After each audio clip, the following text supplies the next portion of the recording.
ठाणे महानगरपालिका क्षेत्रात MIRDA मार्फत आनंदनगर ते साकेतपर्यंत एलिव्हेटेड रोडचं कामादरम्यान इंदिरानगर संपकडे जाणारी 813 मिलीमीटर व्यासाची उद्वाहिनी बाधित होत असल्याने MMRDA कडून 900 मिलीमीटर व्यासाची जलवाहिनी 2200 मीटरपैकी 800 मीटर अंतरापर्यंत अंथरण्याचं काम पूर्ण झालं आहे। 800 मीटर अंतरापर्यंत अस्तित्वातील 813 मिलीमीटर व्यासाची जलवाहिनी निकामी करून नव्याने अंथरण्यात आलेली 900 मिलीमीटर व्यासाची जलवाहिनी कार्यान्वित करण्याकरिता जलवाहिनीच्या जोडकामासाठी पाणीपुरवठा बंद ठेवण्याची मागणी केली आहे। सदर कामाकरिता शुक्रवारी 12 जून सकाळी 9 ते शनिवारी 13 जून सकाळी 9 वाजेपर्यंत एकूण 24 तास हा पाणीपुरवठा बंद राहणार आहे।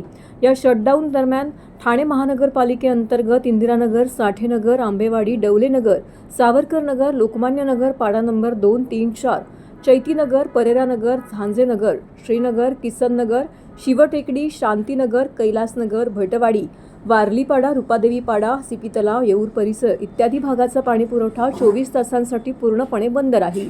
पाणीपुरवठा सुरू झाल्यानंतर पुढील 1 ते 2 दिवस कमी दाबाने पाणीपुरवठा होईल याची नागरिकांनी नोंद घ्यावी।